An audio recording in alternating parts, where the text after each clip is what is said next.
Refutation. My name is Avidan, and I'm going to be refuting the claim that Lance Armstrong is innocent of doping charges. So my counterclaim is that he's guilty of using performance-enhancing drugs. So my opponent's first claim was that Lance Armstrong has passed every test administered to him by the USADA, which is the United States Anti-Doping Agency. And my counter for that is Dr. Michael Ashenden worked as an exercise physiologist with the Australian Institute of Sports, and he developed the EPO drug test. EPO is an oxygen-enhancing hormone, which he claims that Armstrong was using.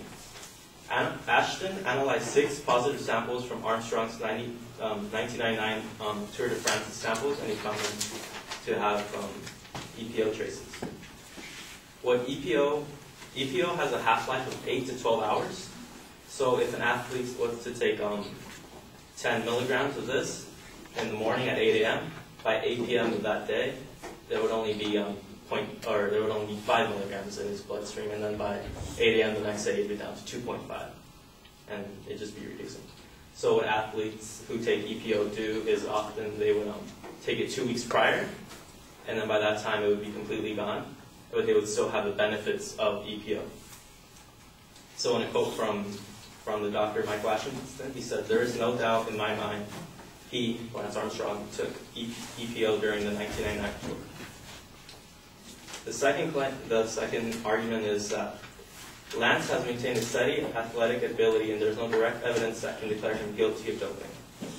The direct evidence that was used against Lance Armstrong is in the form of a report released by the USADA that included testimonies from his own teammates, including Levi Leifermer, Tyler Hamilton, and George Hancock.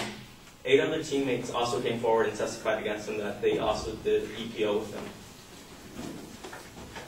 In a 202-page report released, the USADA is quoted by saying, "His goal led to depend on EPO, testosterone, and blood transfusions, but also more ruthlessly to expect and to require that his teammates would likewise use drugs to support his goals, if not their own."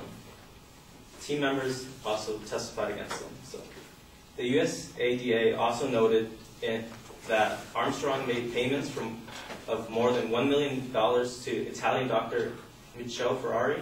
Ferrari allegedly trained Armstrong in doping and gave him EPO.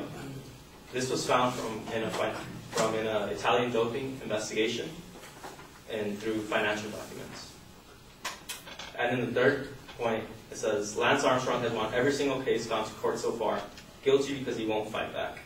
Well, on October 2010 of this year, the USADA released a 202-page report, which had all the evidence and testimonies linking him to doing EPO.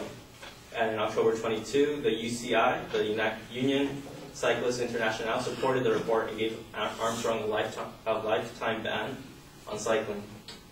So in conclusion, the USADA's report, along with Ashton's EPO tests and testimonies, have been able to expose Armstrong's drugs use during Tour de France.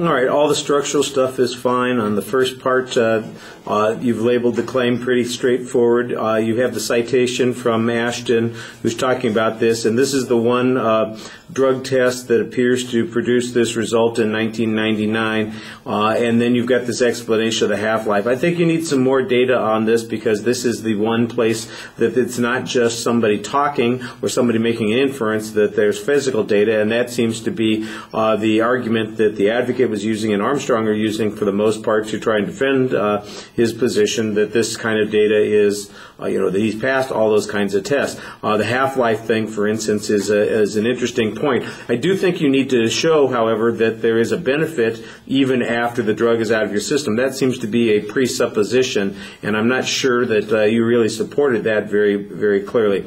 On the argument that the advocate made that says, look, he's had a lifetime of training, he's been doing these kinds of things his whole life, that sort of thing, your response is not really to deny any of the argument that the advocate presents there, but rather to present what the teammates said and present those counterclaims about whether or not somebody was assisting him in cheating using EPO.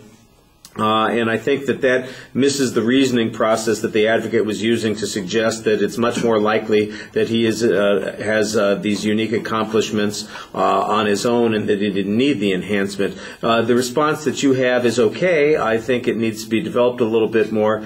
I'm sure that the teammates who've testified need to explain. I think you went direct quotes. You're kind of summarizing this, and I don't, I guess it's coming out of the USADA report that's going on there, that they testified that they did EPO with them. The question is, of course, what's been the consequence for those folks? Under what conditions were they testifying? I assume that Armstrong's position would be, that they have, in essence, sold him out as a way to try and save themselves if they are guilty of these kinds of things.